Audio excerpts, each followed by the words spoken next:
get started. A few announcements. The last lab and the last homework are both out. Okay. Just put them up in the past day or so. So the lab is going to be due the last week of classes. Homework is due. The last homework is due next week. Okay. The homework. This homework is a hands-on homework, which basically means you will have to do something, not write answers, but actually go through a sequence of steps.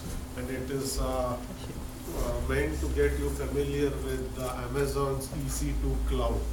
Okay, what that also means is we will have to give you credentials to access EC2. We are going to give you keys that will allow you to get a machine on EC2 and do something with it.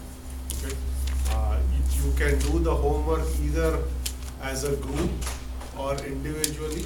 I think it would be preferable to do it individually so that you learn, and you can do it either way. Okay, so we have created enough keys for each of you so you can individually do the assignment. Okay, so we will send out a separate note on how to get these credentials. Okay, the other announcement was with respect to the final week of classes. It turns out that the registrar's office has scheduled our exam on the very first day of final exam, okay, which is May 1st. Okay, the semester is actually ending the previous day, on the 30th. And there is also a lab that week. So that's a little bit too much because although the exam is take-home exam, if you work on the lab until Wednesday and then you have to take exam on Friday morning, there may be some issues on how much time you have to review the material. So what I will do is I will keep the due date for the lab on Wednesday, but if you need some extra time beyond that, I will accept your lab for up to a week without any penalty or anything like that. Okay? If you turn it in on time, that would be appreciated, but if you need to study for the exam, that's fine too. Alright, I sent a mail about this in the morning too. Okay. So let's move on and start talking about the web. Okay, so this is going to be first of our many case studies. We have covered most of the basic principles, and the next few lectures are all going to be case studies. Today's is going to be on the web. Next one is going to be a guest lecture on cloud computing, okay, which will also help you figure out all the things that you will do in that hands-on homework. Okay. So today I'm going to start with some basic principles of the web, talk about HTTP, HTML, SOAP, XML, and so on. Then we are going to spend some time talking about web caching and look at cache consistency and so on in the context of the web. When we talked about this topic when we were doing fault tolerance replication, I said we are going to look at those cache consistency principles in the abstract at that point, and when we come to web, we look at how the web implements it. And that's what we are going to do today. Okay, so let's start with some principles or preliminaries. Okay, you know that the web is essentially a global client-server systems. There are many kinds of clients for web servers. The most common one is the web browser that the user uses.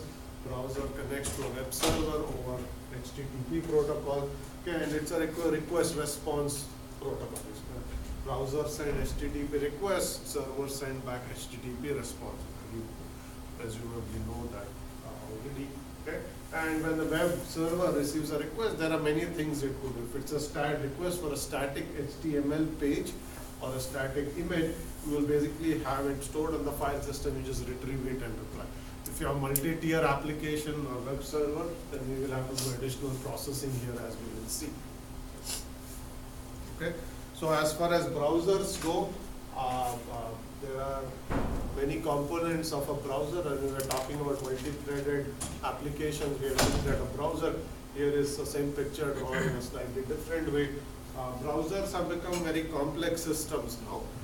They are responsible for performing a number of tasks, and the most basic one is still processing requests for web content and then parsing the content and rendering it. So you see there's a user interface that the user sees, okay, where you can see the web page, click on links and so on. There's a browser engine that's responsible for making requests to servers and so on. There's a rendering engine that is responsible for taking HTML content, laying it out, taking images, displaying video and so on. The network components is HTML parser and so on. Okay, so many different components as we talked about earlier. You can use a multi-threaded or a multi-process architecture to implement a typical web browser, okay, which is a web client. Okay, the thing that we are going to look at today, in addition to a client-server architecture, is this notion of a proxy. So essentially, you have a client proxy server architecture. Okay, the client sends request not to the main server, it sends it to the proxy server. The proxy server can take this request and do something with it. Okay, proxies are responsible for performing a very large number of tasks depending on the functionality of the proxy. What is shown here is a very simple example where the proxy does what is called protocol translation. Okay? Proxy receives HTTP requests, it translates them into some FTP requests and gets their content and sends it back as an HTML content. This is just one of the many examples of what proxies can do. Okay, today we'll look at proxies that have a cache in them. When they receive a request, they're going to look in the cache. If the page is already there, they're going to reply without going to the origin server. Okay, the proxies can cache, proxies can do protocol translation, proxies can do content translation. There are many proxies that will do what is called transcoding. Okay, so if you often request a video file, okay, the video content can be retrieved from the server. Maybe you are a mobile device, okay, you can have a small screen, but the original video may be encoded for a large screen, high definition. That may be too much to send to a small client. So what a proxy may do is translate this video on the fly. It's called transcoding. So you convert it from a high definition to a mobile device format on the fly. Okay? You can convert it from MPEG to some other format. So this is content translation. So proxies can be used for many different reasons. Okay? Today we'll only look at a proxy that will do caching, but keep in mind that there are many different functionalities you could put in a proxy. Okay, so they provide useful services. Okay, so that's the proxy. This is the web server picture. Okay, specifically one of the Apache web server. Okay, Apache is the most popular web server that is used today. Okay, it's an open source web server. It has evolved over time. Okay, originally it was a multi-process architecture. There was a master server and a set of slaves processes. When HTTP request came in, you would get handed off those slave process. Today, the Apache web servers can also be multi-threaded. Okay, it can have a pool of threads that is statically spawned and dynamically varied. Requests come in, you hand it to a thread for servicing. We spoke about all that when we talked about multi-threaded application. What I want you to focus here is essentially the functionality or the modularity rather of Apache. Okay, the way Apache web server is built, it looks like a complicated picture, but essentially what you need to realize is Apache has a number of modules that you can plug into it. The basic architecture is small and compact, and the functionality of Apache can be extended through any number of modules. Okay, if you have actually looked at a config file of an HTTP server, if you have access to a Linux box and you go to /etc/httpd.conf for /etc/apache/something.conf, you will see all the configuration options. And one thing that you will actually notice is there is a very large list of modules that you can insert into Apache and extend its functionality. Okay? The module could do something like it provides functionality for PHP, or it provides functionality for SSL, so you can encrypt all of your connections and so on. Okay? So that's the basic architecture. Okay? They have an extensible architecture. It is modular. You can extend its functionality by writing a new module, and then you just insert it when Apache loads, and then that functionality becomes part of Apache's core. So the core is very compact, as you will see. Okay, the set of modules and the request processing pipeline, which is what is shown here, okay, basically goes through each module. Each module can process a part of the request, hand it to the next module, and so on. Okay, so that's your request processing pipeline. And the core is going to do some basic processing for you, simple HTTP processing. Okay. That's just one architecture for a web server. Okay, there are many other web servers that use other architectures. Okay, so this is what Apache uses, and it's a popular web server, as I mentioned. Okay. We also talked about multi-tier architectures, if you remember early on. Okay, this is the same picture that's shown here. where you have a 3-tier system. Okay, there is an HTTP tier or a web tier, there's an application server tier, and there's a database tier. So you can have either 2 or 3 tiers in a typical multi-tier architecture. The first tier is responsible here for HTTP processing. Typically this may be the Apache Web Server. Okay. The second tier is responsible for implementing the logic of whatever this web application does. Okay. That can be done in a number of different ways. What is shown here is what is called a CGI program, where there's a gateway and you call some external program that implements that logic. This could be written in PHP, it could be written in Java, if you are using Tomcat or J2EE, it could be written in Ruby on Rails or Python, Django. There are a number of different languages and frameworks that you can use to write your application. All of them will be this part of your architecture. And then you have a database server, which is going to store the content for your web application. Okay, so that is where you may store product catalogs if this is an online store, or it may store user login information. All of that is stored persistently on the database tier. Okay, this is a standard picture for any multi-tier web server. Okay. This is a picture to keep in mind as we discuss quite a few concepts as we go along. This is just a quick refresher to what you probably should know already. Okay. Now let's talk about how to scale up web servers. So here is an example of what is called a web cluster. Okay. In a web cluster, what you will have is your web server is replicated on multiple machines. Okay. When I say web server, this could itself be a multi-tier server. Okay. So I've just shown one logical box. It could be as simple as an Apache server that serves static web content, or it could be a multi-tier server, in which case this box actually has 3 components embedded in it, just a logical box. But regardless of what it is, what you will see is that this server is replicated on multiple nodes, okay, on a LAN. Okay. There's often what is called a front-end node or a dispatcher node that sits in front of these web servers. Okay. Clients typically see the address of this front-end node. Okay, so a web browser will typically connect to this front-end node and send off an HTTP request. Okay, then it's the job of the front-end node to forward that request to one of these replicas, okay, which will then process that request, construct a response, and that response will be sent back to the front-end nodes, and then it's sent back to the client. Okay.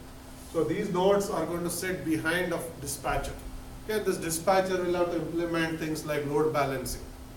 Okay, we'll need to figure out what's the load. All the requests that are coming in are essentially getting split across multiple servers. Okay, so you have to implement load balancing. You may have to implement more complex tasks like session semantics. If a browser has previously sent a request and it was, let's say, handled by a certain replica, any subsequent request may be highly desirable to send it to the same replica. Okay? Because that replica may keep state of the session. So let's say you go to a store and you put some item in a shopping cart. Okay? That shopping cart is state of your session that's stored in memory. That is with one replica. The next time a request is sent off to some other replica, that replica doesn't know what you have done before. Okay? So your state of your shopping cart would be lost, for example. So you may have session state that is per user, and if you do have such state, then this front-end node is also responsible for tracking where the previous requests of this session were serviced and send your request to the same machine, which will limit the load balancing. You can do load balancing then is at a session level rather than at a request granularity. Okay? At a request granularity, if you're a stateless server, every request can be sent to any of these replica. If you're session state, your request has to be sent to the replica that's managing your session. Okay? So you have to implement all of this functionality in the front end node. Okay? So these nodes tend to be fairly complex in terms of what they can actually do for on behalf of the application. Okay, is that clear? Okay, so here is another architecture for a web server cluster, okay, which is showing you our load balancing switch. The front end node is referred to as a switch here, and you will see that there are actually multiple servers there. Okay. There's also a dispatcher which is responsible for this implementing a schedule load balancing or scheduling of work. But that's not what is important. What is important here is this is a slightly different architecture where initially the request comes in. Okay. It is handed off to one of the 2 replicas. And the reply is actually then going back directly. If you see that arrows that's labeled 6, the response is going directly from that replica back to the client. Okay? So in this architecture, the presence of these replicas is visible to the clients. Client initially connects to the main server or the main URL, which is the switch, and then it gets forwarded to one of these nodes, and all subsequent communication is with those nodes. Okay. In the previous case, the presence of those servers is hidden from the client. You can have n nodes, but you never see them. Okay. Only thing you see is a front-end node. You always send your request here. Transparently, those requests are forwarded to one of these nodes in the replica, response is generated and it comes back to you. Okay, so you do not know that there is even multiple replicas in the system. You only see, or it looks to you as if the web server is running here because your browser is only connected here. You actually don't even know, or you cannot directly connect to the replicas. Okay. In this architecture, the second architecture, that is not the case. Okay. Essentially, when you connect, you are going to be redirected to some other server. And then your session is established with that server, all communication goes through that server. Okay? And you will see this often, depends on, if you actually notice the URL when you connect to site, sometimes you type in a URL and that URL the browser changes automatically. That's because you're getting redirected to some other node. In other case, you type a URL, you always see that URL. If you go to Google, you don't see that Google has forwarded your request to some other node, even though in the back end that is what is actually happening. That is transparent. But in other cases, you see the presence of server. These are all design decisions to be made. Okay, do you want to expose the presence of replicas? Do you want to hide the presence of replicas? If you expose them, the switch is no longer a bottleneck. Okay, initially, the request comes in, you get forwarded somewhere. All subsequent communication is with the server. In the previous case, the servers are transparent to the client, but then everything goes through this node, okay, which could become a bottleneck. So there are many trade-offs that you have to think about. Any questions on this? Okay, so we'll talk a little bit about HTML and HTTP. Okay, HTML is a markup language, hypertext markup language. And typically HTML allows you to encode different kind of content using a markup language. The most simplest type of an HTML object is a text file, which is a simple HTML file that you may have seen or modified or created yourself. Okay, it allows you to have tags encode content and so on. But there are other kinds of HTML encoding, so you can have an image, audio, video, or a MIME object as part of an HTML. Okay, so the text one is the most common, but you can also encode other kinds of objects as part of HTML web document. Now typically all of this HTML content is retrieved over HTTP, okay, Hypertext Transport Protocol. That's the networking protocol that you basically have between the client and the server, the browser and the server. Okay, and there are two types of HTTP requests, what are called non-persistent requests and persistent requests. Okay. In a non-persistent request, every HTTP request requires you to set up a new TCP connection to the server. You set up that TCP connection, you send the HTTP request, you get a response, and you tear down the connection. Okay? So it is not persistent. Each HTTP connection is used to retrieve one object or one HTML file from the server. So what is shown here is here's a browser, it's talking to the server, it retrieves a text file, and then it sends a request to get the state of the shopping cart and so on. So you'll see that each HTTP request includes the overhead of setting up a TCP connection. Okay. The first version of HTTP, which was called HTTP 1.0, only supported non-persistent connection. And then they realized that this is very wasteful. If you are having a lot of requests going to the server, each of them has the overhead of setting an HTTP request, then you have a lot of overhead because of TCP handshake and so on. So they allowed the server to have a single connection to the server that persists across requests, and you can piggyback multiple requests on that same TCP connection. So the same thing what you showed on the previous slide, you only have one TCP connection, you see that the browser is sending multiple HTTP requests over that one TCP connection to retrieve multiple objects. Okay? And once you retrieve the object, you do not tear down that connection for some period of time, because then it's sent to the server. Okay, so this is this functionality was introduced in what is called HTTP 1.1. okay, which was version 1.1 of the protocol. It introduced the notion of persistent HTTP. Okay. For a long time, that is where the HTTP protocol had evolved. It went from version 1 to version 1.1. Very recently, there has been a new version of HTTP that has been proposed called HTTP version 2.0, which I'm not going to talk about here. It includes a lot more performance optimizations of this form. It allows you to get reduce the overhead of setting up HTTP and get very fast access to your content and so on. Okay. That is still something that is being rolled out. It's not common. There are very few browsers that even support it. By far, HTTP 1.1 is still the most widely deployed version of HTTP today. Okay. It goes without saying that the protocol has to be supported both by the client and the server. Okay. You can't have the server saying I want to do 1.1 and the client says I can only support 1.1. Okay, so both client and server have to support it, which most modern clients and servers do. Okay, they all support 1.1. Okay.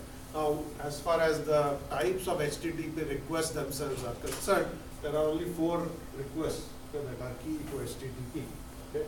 There's a GET request, there's a put request, there's a POST request, and there's a delete request. Okay. The GET is the most common type of an HTTP request. As the name suggests, it's simply asking the server to get a document for it. Okay. So you can say get index.html. Whatever URL you typically type, okay, which will usually be a machine name / some file name, okay, gets broken down into 2 parts. Usually the machine name is used to connect to the server, set up a TCP connection. The rest of that URL is used to construct a GET request, and you say get some directory / some file.html. Okay? So that is a very common type of an HTTP request, is a GET request. Okay? Put request is actually used to store a document. This is not often used because most servers are not going to randomly accept documents that your browser sends to. But there are many scenarios where you can actually upload documents over HTTP. Sometimes you may include a document and then hit submit and the document is uploaded to the server. In those scenarios, you can often use a put request to actually send a document to the server. POST allows you to provide data. Okay, so this is typically used to submit web forms. Okay, so you get a web form, you fill in some content. When you hit submit, that document goes as a POST request back to the server. Okay, so POST is typically, it adds data to a document, and that data is basically all the fields of the form that you have filled in. Okay, so POST is used for providing a web form. Delete is actually allows you to delete a document from the server. Most servers are not going to allow random browsers to send them delete requests and arbitrarily start deleting content. But if you're using the browser to actually manage content on the server, the delete command may actually be exposed to you. Okay. So GET is by far the most common one. Put allows you to upload documents under certain scenarios. POST is used to submit web form. Delete is to delete now. Okay, so these are the most common types of HTTP requests your browser will make to the server. Okay. So with that in mind, let's talk a little bit about web services. The web services basically allow you to use HTTP to make RPC requests between servers. Okay, so if you have server-to-server communication, typically this is done using a mechanism called web services. Okay, so one server exposes an interface, okay, or a set of calls, another server can use that interface to make request functions of that server. There are many different examples of web services. So let's say you are buying something from your store, online store, you submit a credit card information. Okay, the store has to validate that credit card and charge your credit card. Typically the way this will be done is the store's bank will expose a web service. Okay, when you submit your credit card to the store, it will actually invoke that web service saying, here's a credit card, charge such and such amount to. So that store is going to make a request to another server, a bank server typically, or a payment processing server like PayPal or any of these sites. And so those two servers are going to communicate. That communication does not actually involve a human. Okay? Typically when you have a browser and a server, there's a human on one end that's sending requests to the server and the server is responding. Okay? When two servers are talking over HTTP, Okay, that is typically done using web services. And as I gave you, there are many such examples where there's no human or browser involved. The servers are talking to one another and they're simply using HTTP requests and responses to enable that communication. Okay? They could have used native RPC or any other form of communication, but it's fairly common to actually layer that communication over HTTP, okay? Because HTTP is so common for this kind of communication. So in this context, I mean, this is simply another example of RPC, except that your RPC requests are going over HTTP. Okay, so you're essentially encoding RPC requests over HTTP, and this is actually also referred to as SOAP communication, which I will talk about on the next slide. So you will see that if you have typical web services, you're going to have a stub at each end, and you have a communication layer that is sending your RPC request using HTTP. Yeah, so it's very similar to the concept of RPC that we talked about. So think of this as RPC over the web, okay, which is very common in many web services. So here is an example of SOAP request. SOAP stands for Simple Object Access Protocol. As I said, it is a RPC request that's sent over HTTP. The RPC request itself is actually sent as a text XML document. You don't actually have some binary name of the method and argument. The entire RPC request is actually sent as a XML document, and here all that you are doing is you're calling a RPC method called alert, okay? And you are providing this string to that alert request. And the basic idea here is that server will then trigger an alert to this user. Okay? So you are actually invoking this request as an RPC request using web services. And you will see that there is some sort of an XML header, and there's a time and there's a name of the server, but essentially this is the method you call. That's the argument you provide, and you can obviously have multiple parameters that are sent as part of the arguments and so on. Okay. So this is called SOAP. Okay. It was designed as a way to enable web services, but it was very complex. It didn't really take off. And then sometime later, somebody decided to implement a stripped down version of SOAP, which is now referred to as RESTful web service. If you actually read anything about the web, you will see that most of these systems that have exposed interfaces are RESTful, okay, and they basically provide a web service. So web service is the same thing. You can invoke a call, which is essentially an RPC request or HTTP, but RESTful web services are a lot more lightweight than a full-fledged SOAP request. Okay, and how did they simplify it? Essentially, they said, if you are doing point-to-point communication, if you have one server that's acting as a client and another server as a server, that is the simplest form of RPC request. Right? SOAP is designed for multi-server communication. Server 1 involves 3 other servers to perform some task. So it's a very general form of distributed computing. And what they realize, or some of these people realize, is that the most common scenario is one server is talking directly to another server. Can we somehow strip down all the strip out unnecessary aspects of SOAP and come up with a simpler version of web service that is more lightweight and easier to use and designed for point-to-point. Okay, so this is essentially how RESTful web services came about. I'm going to show you some examples, but let me just mention that REST is an acronym for Representative State Transfer. Okay, it's a stripped down version of SOAP. It uses HTTP again to send requests. So if you want to read or basically get the value of something, you're going to use HTTP GET. Okay? If you want to submit something, you're going to use HTTP POST to create, update, delete. You can also use PUT to create or delete, and you can create an update or delete. Okay? So it is basically going to use the standard HTTP messages in order to perform simple RPC operations. Okay, and I'll show you an example. Okay. So here is an example of a RESTful web service that is simply sending a request to a server and asking for the stock price of a company. Okay, so it's just saying get/stock price/IBM. Okay, so that is essentially your call, saying this is the call. You say get me the stock price. The argument is actually part of the URL here. You don't send the argument separately. The URL actually encodes what arguments or what you're trying to do in this case. Okay? You say that this is going over HTTP 1.1 and all the rest is not very important. Those are all part of a typical HTTP GET request. Okay? Now this is what is going to come back from the server. Okay. So you will see this is still looking like a SOAP request, where what comes back is an XML response. Okay. It says you basically, this is the server that is providing the server, example.all like stock service. Okay, and you basically ask for the stock price of this company, which is a symbol, and then this is the actual stock price. So you get back a response to your RPC request in form of a simple XML response that's coming over HTTP. So this is how a RESTful service would work. Okay, if you want to see how the same service is implemented over a standard SOAP, that is basically going to be your request, and this is going to be the response. The response is not very different. It's still saying here is the price and that's the request. But what is different here is the way the RPC request is sent. In this case, the argument is sent separately. Okay, in the RESTful web services, the argument was encoded in the URL. You said here /stock price /IBM. Here you will see that you essentially have an XML envelope which is in SOAP and whatnot, but you say, I want to invoke that service, okay, and I want the stock price, and this is the argument of the stock.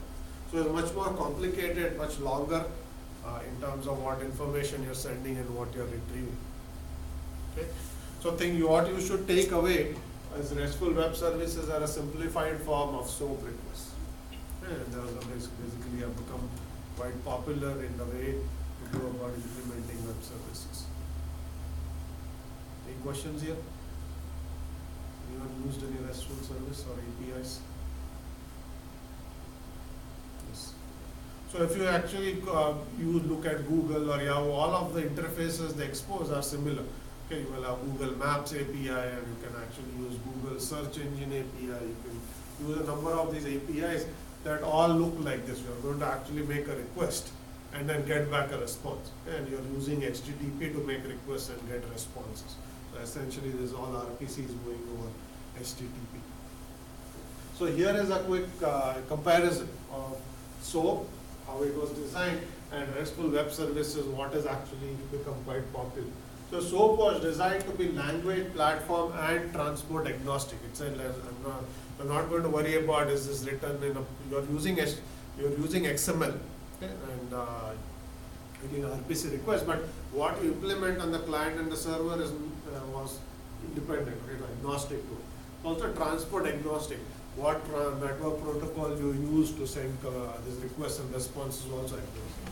Okay, RESTful web services are only language and platform agnostic. They are not transport agnostic because they are actually going over HTTP. SOAP doesn't require you to go over HTTP. That's a common way to implement a SOAP communication. It's not required. Okay. In RESTful web services, you know that you are going to do this over HTTP. So it's not transport agnostic, but language you can use whatever you want. You can implement a server in PHP, Python, Ruby on Rails, any language that you care about, Java, and so on. Okay. SOAP was designed for general distributed computing, which means multiple servers could all communicate with one another to implement a task. Okay. RESTful web services is point to point. One client, one server. Client is another server, but that server is acting as a client making a request to second server. So two servers talking to one another is the most common case here. No intermediaries. Here you could have many servers that are participating to perform a certain task.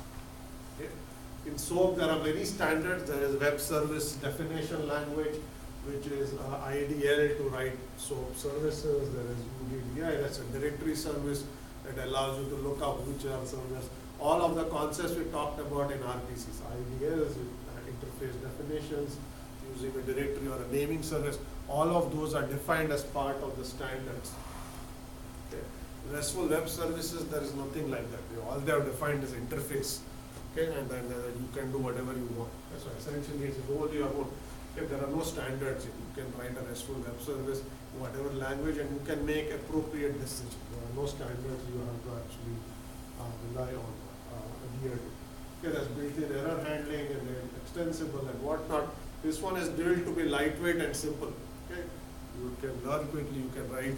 There are libraries that allow you to build web services very, very quickly. Okay, so things like Ruby on Rails, Django, all of them actually are RESTful in some shape or form. You can quickly write your application. Okay. already said it's tied to HTTP layer. That's why it's transport, not transport agnostic. This one is meant to be more heavyweight. So there are SOAP services. I don't mean to say nobody uses SOAP, but by and large, RESTful web services are basically what have become a lot more popular because they are simpler to use and easier to deploy. Okay. Okay, so with that background, so all of that was background, HTTP, HTML, XML, RPCs and whatnot. For the rest of the class, we are going to talk about this case study on web proxy caching. Okay, how is caching done in the web, what kinds of cache consistency techniques are used and so on. Okay. So this is the picture to keep in mind. It's a more complicated picture that simply says that there is going to be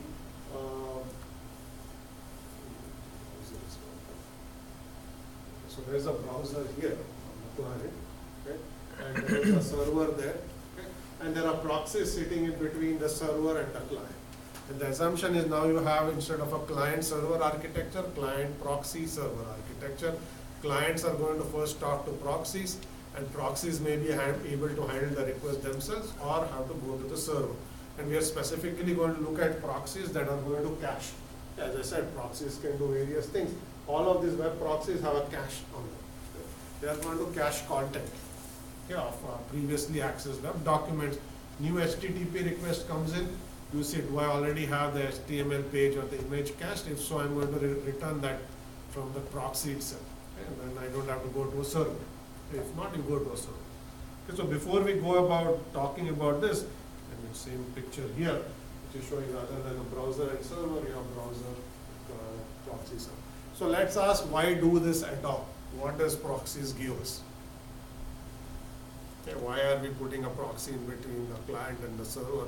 Why not just have this browser go directly to the server?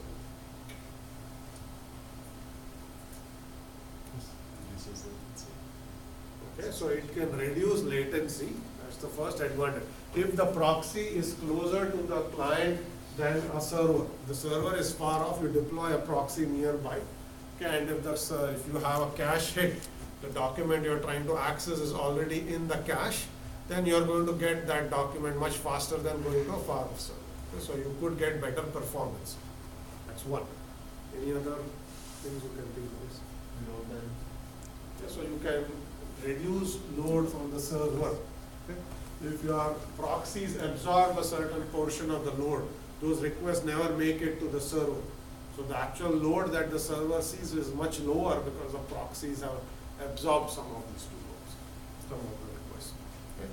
And eventually at the end of this discussion, we are going to get to content distribution networks, and the reason they exist are precisely these two things, that they can give lower latency and they can take load of very popular web services, because some of these web services have request rates of hundreds of thousands of requests every second coming in. Okay, that's a very high load. You have to deploy lots of servers to do that. If proxies can take some of that load off, it reduces the burden. So those are the reasons to do it. Now, having said that, there are lots of issues you have to deal with respect. The most important one of them is consistency. Okay? So what does that mean? Web pages are going to be updated over time. Okay? Different pages have different rates of update. Okay? Some you create a web page, maybe you're lazy, you never update it. Okay? There are other services where the web page gets updated very frequently. So think of a newspaper website or a news organization website. They will often have things like a breaking news or a recent news which may get updated frequently, every few minutes. There are other web pages that may not get updated frequently at all, once a week, once a month or some such thing. So there are different web pages have different popularities. Okay? So different update frequencies, and regardless of what its popularity is, once a page has changed, if the cache holds the old version of the page and you use that old version to service a client is going to see stale content. Okay? I go ask for a page, you give me yesterday's news, I'm not happy as a user. I cached this page yesterday, the actual page has changed since then. So you do not want proxies to serve what are called stale content since it was cached. In other words, you need to ensure consistency. Okay, how the question is, how do you go about doing that? We are going to see two canonical methods, okay, or two dimensions here, okay, push versus pull based methods, and whether once a page changes you want to send invalidate or update. Okay, so let's talk about the first one. So if a web page changes, the server could notify proxies saying this page has changed. It could do this by sending an invalidate message saying whatever document you cached previously is invalid. Okay, throw it out. That's called an invalidate message.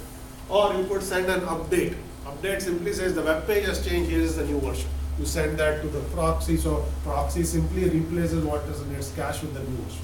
The first case you throw out what you have, and if you need it in the future you have to fetch it away. The second case is given to you, okay, as part of the notification. Okay, so these are called invalidate based or update based. Okay, you can also push or pull based. As you will see, in one case the server is responsible for maintaining consistency of caches.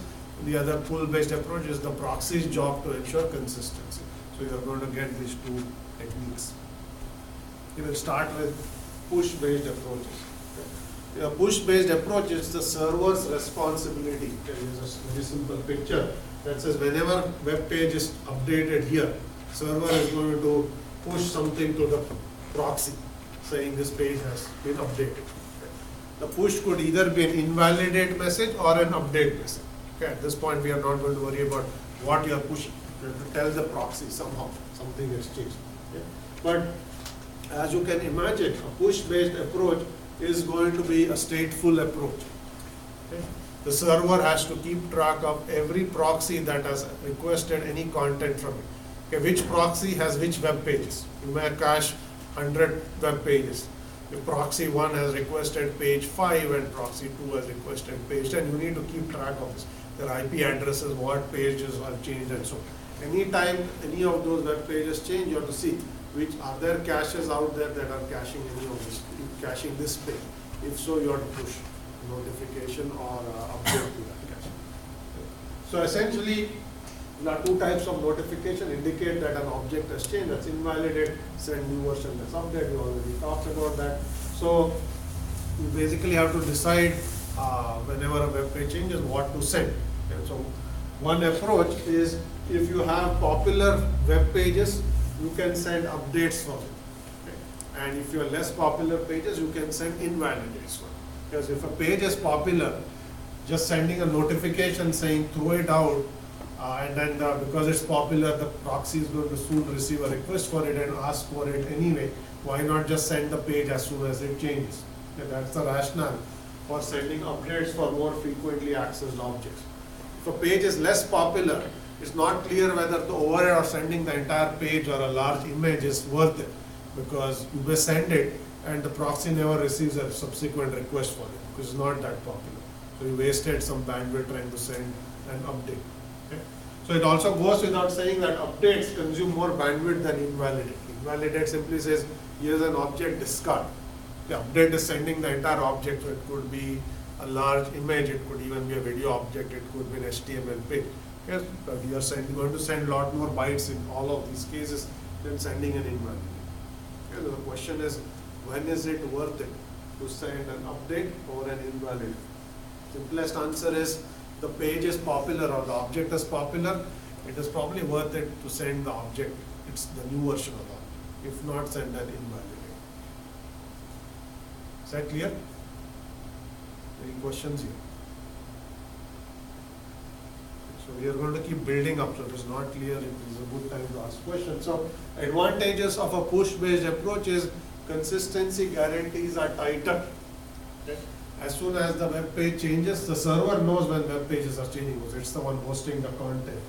So as soon as a page changes, it can send notifications or updates to the proxy. Okay, so your guarantees are going to be much tighter. Not going to say they are strict consistency, but they are close to strict consistency because you don't have to necessarily wait. Okay. Intelligence is on the server, the proxies are passive in this case. Okay. Disadvantage is that the server, okay, is stateful, okay, which is a problem because HTTP is designed to be a stateless protocol. Okay, so you made the server stateful, so you will need other mechanisms other than HTTP to keep this state and send either notifications or updates to server. The other problem is the state may have to be kept indefinitely. Okay? Once a proxy has requested some content from you, okay, you have to keep track of that proxy's IP address, and for as long as the proxy keeps that page in its cache, you are forced to send it notifications so that it doesn't have stale content. So this state they have to be kept for long periods of time, which is another disadvantage. And think about a popular web server, there are lots and lots of proxies out there. You have to keep track of all of their IP addresses, and for each IP address, what are all the pages they have requested from you and cached. So that state can keep growing. So there's quite a bit of state, and you have to keep track of that state for long periods. So those are all disadvantages. Okay? So here is the other approach, which is pull based. I have a question related to SOAP and RESTful. Okay. So apart, if the service requires HTTP, then we go for RESTful. But apart from this concept, is there any other thing because of which developer would opt for SOAP and not for RESTful? So both SOAP and RESTful can work over HTTP. SOAP is transport independent, which means you can also use HTTP or any other protocol. SOAP, as I said, is just more heavyweight. If you are doing point to point, which means there are only two servers that are talking to one another without involving any third parties. Okay, RESTful is a simpler way to implement your functionality. Okay, SOAP can do the same thing. Think of the difference between having a Swiss Army knife and a knife. You just need a knife, you can use a Swiss Army knife. There are lots of other things that you don't use, but you can just make do with a simpler tool. It's the same thing. Right? If you have a scenario where your service requires multiple entities to communicate, saying this server needs to talk to 3 other servers in order to service this request, SOAP is a better approach because it allows you to have multi-party communication, or request goes here, that request, part of that request gets serviced by some other server, and so on. If you have a complicated setup like that, SOAP is a better approach. If you just have a scenario where you make a request to the server just has to go to a third server, get something back. RESTful web services are a much simpler way to implement that task. Okay, so that's really the difference between. Yes. So from the client's point of view, a proxy and a server. So what's the difference? So only the proxy has less data and it's faster? From the client's point of view, what is the difference between the proxy and the server? That's Yeah, your question, yeah. right? So from a client's point of view, there is actually no difference. Instead of contacting the server, it's simply contacting a proxy. Okay? The proxy looks like a server too. So it doesn't actually know it's not a server. And having said that, there are different ways you will configure a proxy. Okay? So if you go to your web browser and look in the settings, okay, you will see that there is an explicit way to set a proxy. You can say, anytime I make any request through this browser, first send it to this proxy, and you can put an address of a proxy. In that case, regardless of what you type, let's say you type cnn.com, your browser by default is just going to send that request to the proxy. It's never going to send it to the server and say, you tell me, you get the content and give it to me. Whether it comes from the cache or it comes from the server, it's your job. Okay? That's explicit proxy. There are also transparent or implicit proxies where you don't set this proxy in the browser. The browser actually sends a request to the actual server.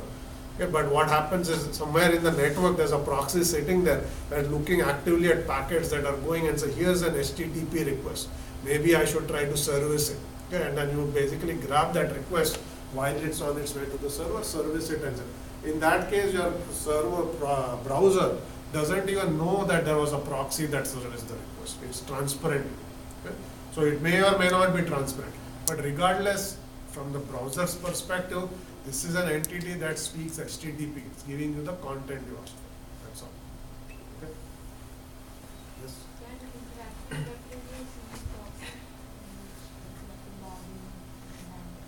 Question is, can interactive or more precise way of saying, can dynamic web pages use proxies? So proxies, I will come to that. Proxies were designed mostly for static web content.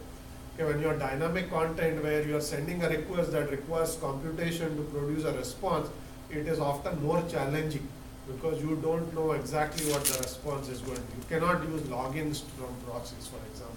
Proxy is not going to cache your password and say, okay, I'm just going to use it. So all of that doesn't go through proxies. You have to go to servers. Okay, but any large content, images, video content, all of them take a lot of bits. Those are often serviced through proxies. Yes.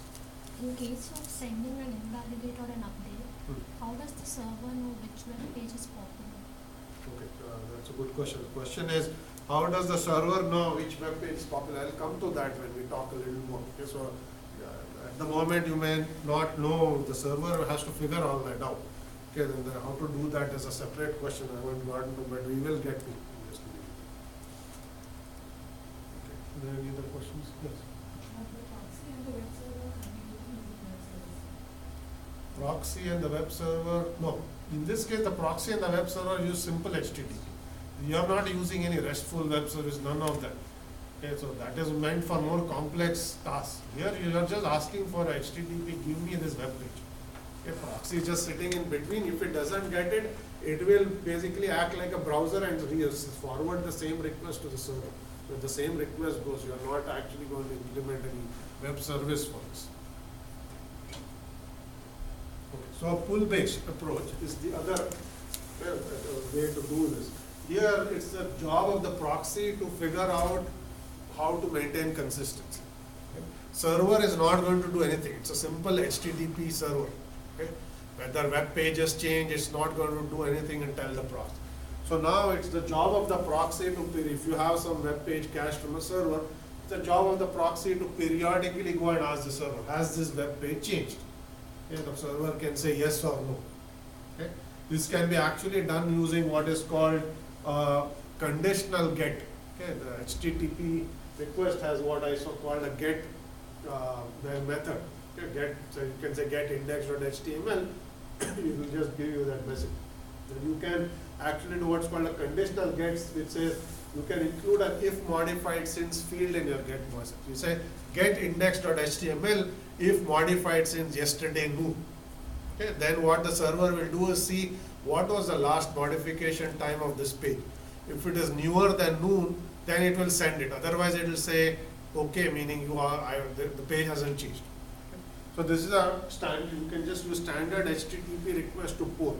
So you can just do what are called if modified since, specify a timestamp on the URL, and the server will either send you the new URL or it will tell you that it hasn't changed. That is a way to poll. Okay. So the proxy can then periodically decide to poll the server.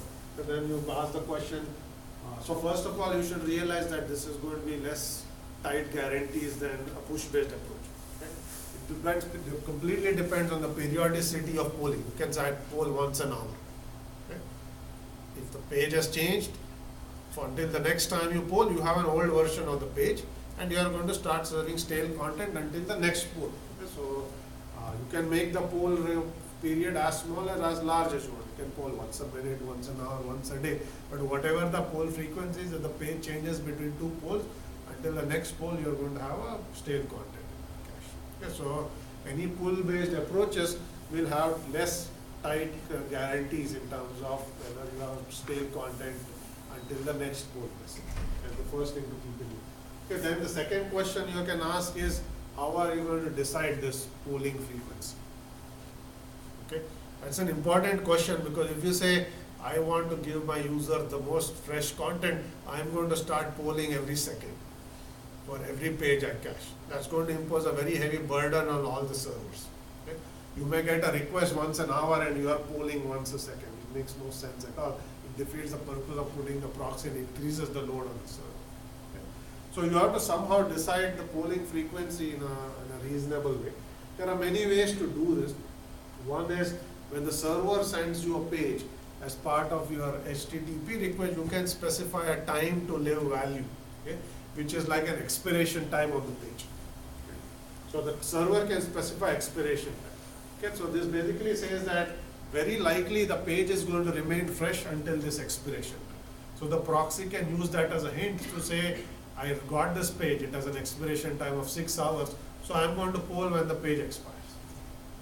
Okay, so you can simply use the server provided time to live or TTL values to poll the server. Now realize that the server can't guarantee you that the page is not going to change before the expiration time. That is up to the user. Okay, user can update his or her web page whenever they want. What the server has told the proxy is of no concern to the user. You can't, server is not going to tell, I told the proxy is going to change in 6 hours, so I can't let you change your web page. That doesn't work, right? So this is simply a guess on part of the server, saying how likely is it, when is the page likely to change next, and based on that educated guess, it can provide a hint in the form of a TTL value. That's not a guarantee. Okay, but if you provide that guess well, the proxy's job is simpler, that it can just use that value. Okay, so this is one way by which you can decide. As you can see, there are no guarantees, all weak forms of guarantees. Okay, so you can actually get in pool-based approaches stale content, but we will see how to make that better. Okay. So one question you can ask is, forget the server providing any guarantees, okay, or not guarantees, expiration time, can the proxy make an intelligent guess on how frequently to poll? Okay. So how could you potentially do that? Okay. So to do this, let's assume that there are a certain average rate of updates to a page. Okay. So whether pages have this itself is a separate question, but you can assume, let's say I update our course web page twice a week. Yeah, that's a fairly regular process because after every lecture I go update. So there's a pattern there. Okay. My personal web page once a year, probably. Don't have time to fix it. Okay, but news website every few minutes. So typically based on the content, maybe you like to blog and you blog once a day, or you like to update your Facebook 10 times a day. Okay, there will be some rate at which some web content is changing. That depends on what that content is, what the user, how proactive the user is in updating content. So let's assume for whatever reason that different web pages have different update rates. The update rate doesn't have to be constant, but roughly you can say once a minute, few hours, few days, once every day. Okay. Now question is, can the proxy somehow figure that out? Can it infer it? And here's the technique that is a heuristic, but it's going to try to infer it. So you can say initially, when the first time I access page, I know nothing about it. Okay, I don't know what this page is, how frequently the user of the owner of this page updates it. Okay? So I'm going to start off by a conservative poll frequency. So because I know nothing, I'm going to say I will poll, the next time I poll is 1 minute later. Okay, I'm just picking a number 1 minute as an example. So I start and I poll 1 minute later. Let's say server says page has not changed. Okay? And so okay, I polled after 1 minute, page didn't change. So maybe I should now increase that to 2 minutes. Okay? So I poll again 2 minutes later. Let's say server says page didn't change. So I keep progressively increasing the value. And then eventually at some point you say I polled after some time, web server says page has changed. Okay, so now you know between the time you fetch the page, when the next update happened, approximately. Okay? So you can say, okay, I'm going to, because I missed this update, I'm going to slightly shrink the poll frequency and then keep polling. Okay? So eventually I will discover the rate at which the page is changing, because if I keep increasing it too much, I see pages are changing. If I shrink it too much, then I have multiple polls between two updates. So ideally you want to discover by just polling what the right rate of update is and try to match your polling frequency. And if the page becomes less popular, and not less popular, but gets updated less frequently, or you suddenly start posting a lot of stuff on your blog page, again, the proxy will see that, okay, there are lots of updates happening, it starts shrinking the poll frequency. Okay. So what's happening here is you increase the interval of polls if the object doesn't change between two successive polls, and you decrease it if the object is changed. And the idea is by having this adaptive approach, okay, adaptive polling approach, you are trying to match the rate of poll to the rate of updates. Ideally, for every update, you want to do one poll so that you get it as soon as it has changed. Okay. So this requires no intelligent information from the server. The proxy is just discovering by varying it to figure out what is the rate, and different pages are going to end up with different poll frequencies as a result of this. Okay. This is one approach by which you can make the proxy more intelligent. Again, no guarantees, because you can't control what the user does. Okay? You are simply trying to follow what the user does, and so that's a pull-based approach. Okay, now, as I already mentioned, the advantages of push become disadvantages here and vice versa. So here the server can remain stateless, there's no state to keep at the server. Okay, consistency guarantees have become weaker. Intelligence is at the proxy, the server is dumb, server is only replying to HTTP request. Message overhead may be higher. Okay. In push-based, every time there's an update, there's a notification sent. Here you may have multiple pull requests between two updates because you're trying to figure out what to do. Okay, so there may be requests that are sent and the server is saying, page didn't check. Okay, the overheads may be high. So those are push and pull based approaches.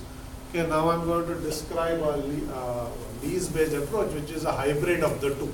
It uses a combination, both approaches. Okay. So first let me define what is a lease. Okay, lease is actually a very general concept in distributed systems. We haven't encountered this notion of a lease until now. It's the first time we are seeing it. But it is used in many different contexts. Okay, many distributed systems use it. So what is a lease? Lease is simply a duration of time that the server and some other entity, in this case the proxy, agree on, where the server agrees to do something. Just as you go and sign a lease for an apartment, it's a contract between two parties which has a time duration associated. So you can say, I signed a 1 year lease for my apartment, so that's the period for which you agree to stay in the apartment and pay you. In this case, the server and the proxy may have a 1 hour lease, and for that 1 hour, the server says, anytime this page changes, I'm going to send you an update promptly. Okay? After the lease expires, it's up to the proxy and the server to decide, should we renew the lease, what should the period of the lease be, or should we drop it. Okay, so just as any lease that you actually sign, same is true of this notion of a lease. Okay. So what is going to happen in this case is what is shown here. I think that's an animation. So the browser sends a request to the proxy. Okay, the read is actually HTTP GET. Okay, initially the page is not at the proxy, so the proxy is going to send a request to the server saying, get me this page and give me a lease on the page. Okay. First time you access the page. Okay, so the server is going to send a reply and say, okay, you have whatever, some 1 hour or 5 hours, some lease. And for that duration, if the page is going to change, I'm going to push updates. Okay, so over the duration of the lease, this is a push-based approach. Server agrees to push updates to it. Okay, and in that period, as you will see, any invalidates or updates are sent to you, so that you are never going to see stale content. Lease expires. Proxy can see, is it worth renewing the lease? Did I actually see requests from other clients for this content? If nobody has accessed this page since the first time it was accessed, it's not likely, it's a one-off page. Nobody else is interested in it. There's no reason to renew the lease and make the server do extra. Say, let's let the lease expire. But on the other hand, if lots of requests come for this page subsequently, this proxy can say, this seems to be a popular page. There are lots of requests. Okay, let's renew the lease, because it makes sense to receive updates so that you don't send stale content. Okay, so now you can make this decision based on the popularity of the page. And you can track the request, because the proxy is seeing the request, so you can track and figure out what the page should, whether you should renew it or not. Okay? So this is a hybrid approach where, while there is a lease that is valid, you are going to see push. Once the lease expires, it drops down to pull, because then you have to actually do another get with the new lease. So that's, you are pulling more content from the server. Okay. So you are basically combined a push and a pull based approach. Okay. And more interestingly, if you give an infinite duration lease, if the lease duration is infinity, this becomes a pure push based approach. So it says, I'm going to push forever. Okay. If you give a zero duration lease, this is a pull-based approach, because the lease expires as soon as you're done, and it's the proxy's job to actually ask for the next request. Okay, so essentially, by controlling the duration, you have gotten a hybrid approach that can be made to look like a pull-based by giving short leases, or a push-based by giving longer leases. Okay. So there are other ways. Now there are other design technique characteristics that you have to think about, which is, how is the server deciding how long the lease should be? Yeah, I just simply said, when you request it, you're going to get a lease, and you just picked an hour. Okay, should it be 1 hour, 10 hours, 1 minute? That's a server's responsibility. How should the server decide that? Okay. Again, there are many things you can use to figure that out. You can say age-based leases. If the object is changing more frequently, age is the time that has elapsed since the previous update to the object. Okay, a page that has been changed recently will have a shorter age, okay, as opposed to page that has not changed. So that's the age of a object or age of a file. So if objects are having short ages, being updated frequently, you can say this object seems to have frequent updates. So let's give a longer lease because I may have to send more, I may have to do more work and push updates to one policy. You could do renewal frequency based policy. If lots of proxies are renewing their requests, this indicates to the server that the page is popular at the proxy. That was a question that was asked earlier, how do you know the popularity? If every proxy says, no, I think I see lots of requests, I'm going to renew my lease, that's a hint to you that the page is popular. Because remember that the server itself is not actually seeing the requests.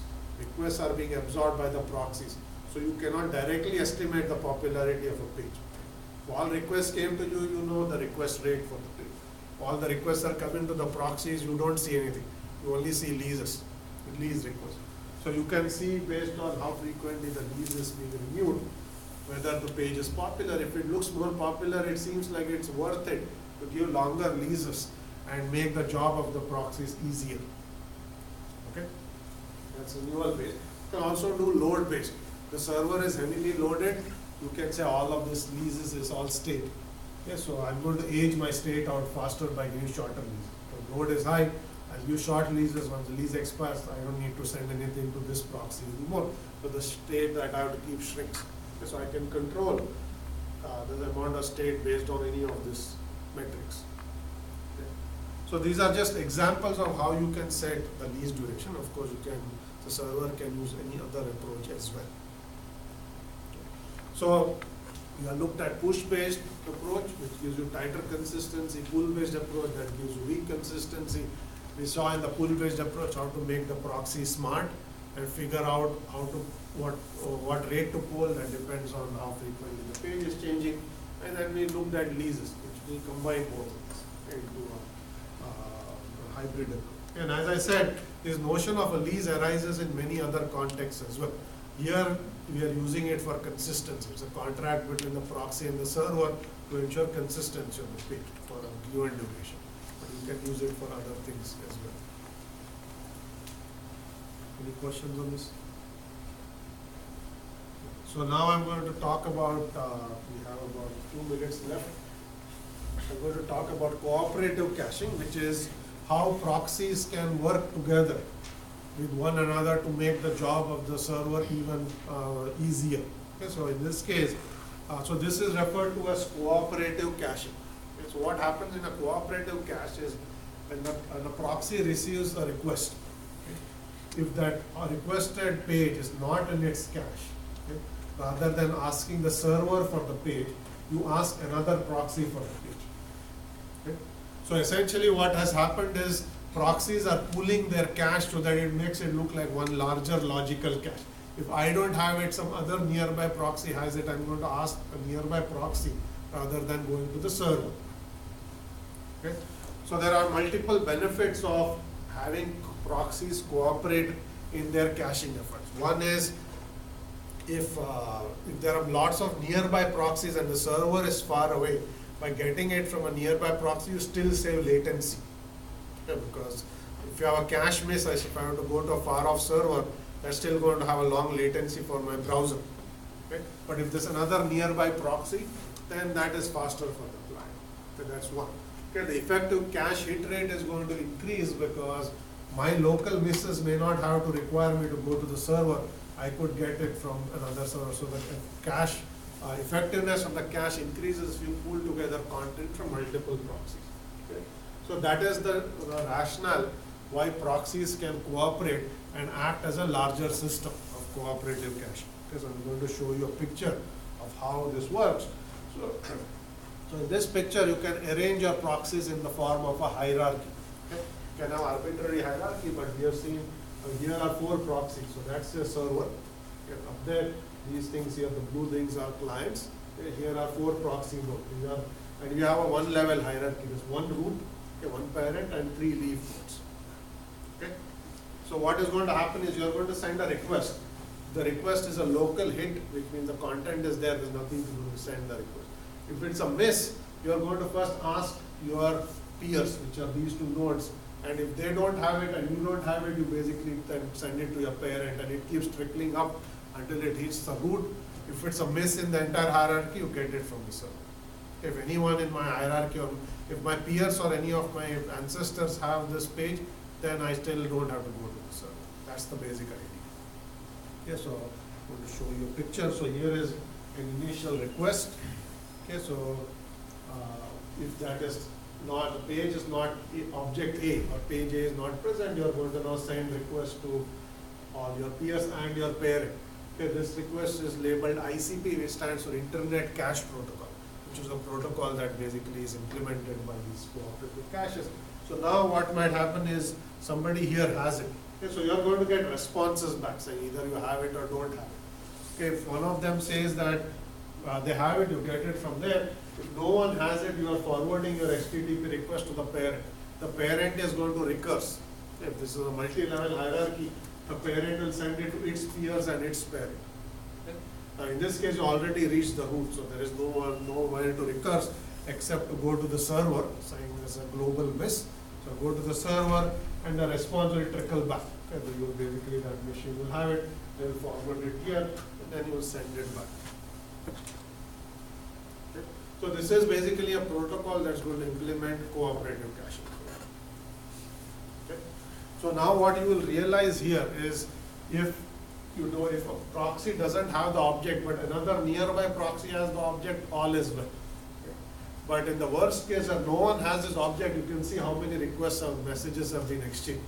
Okay.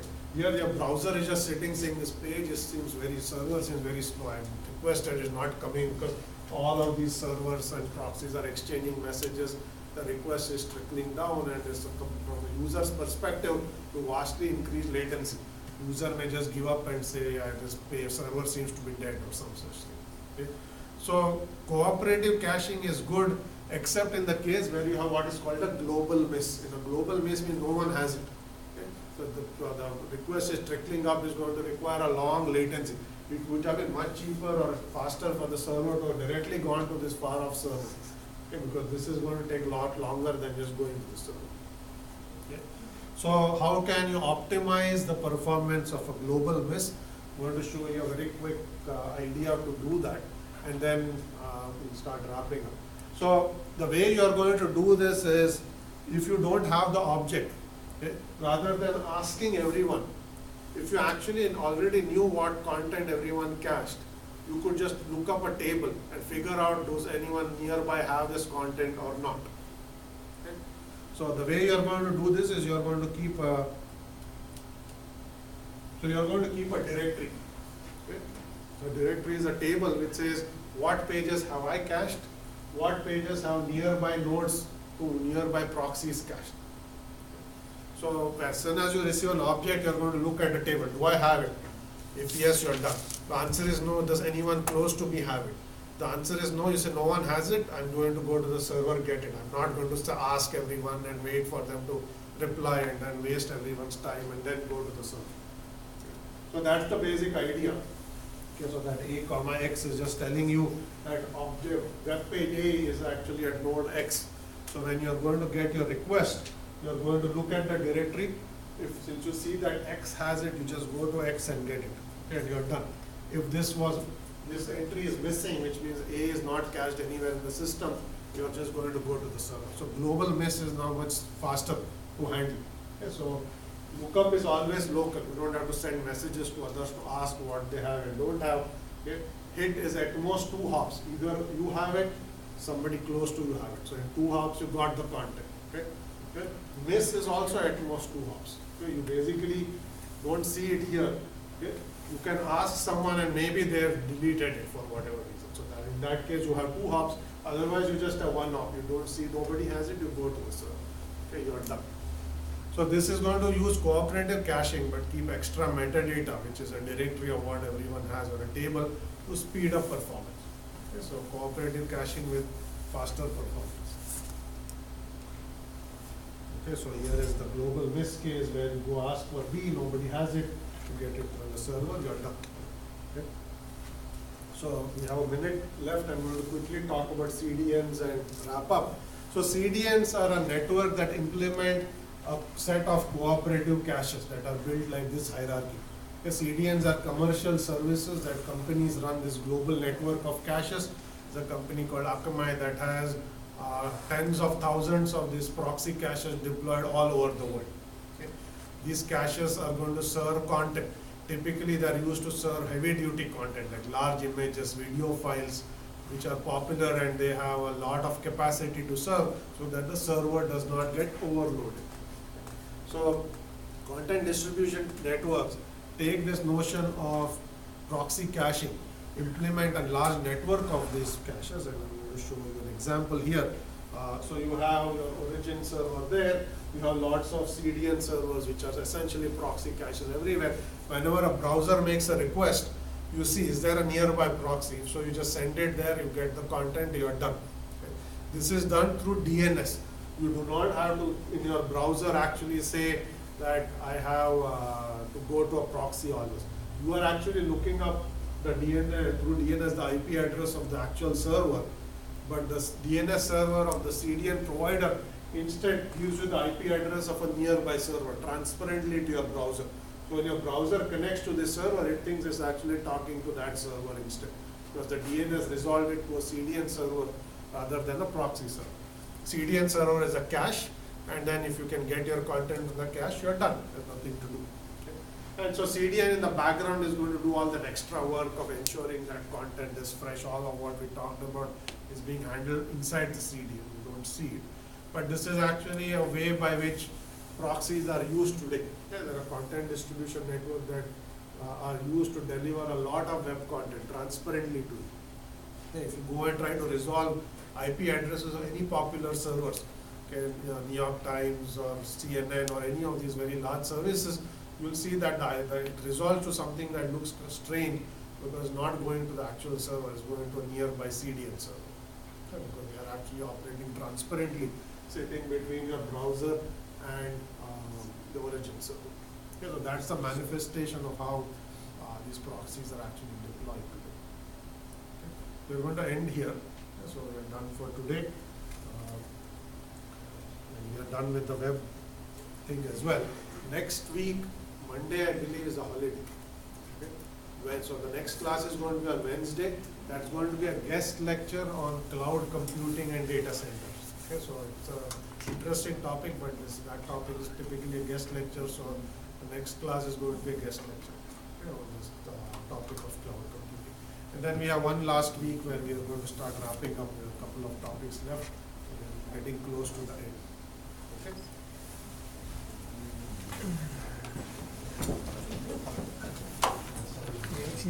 Okay.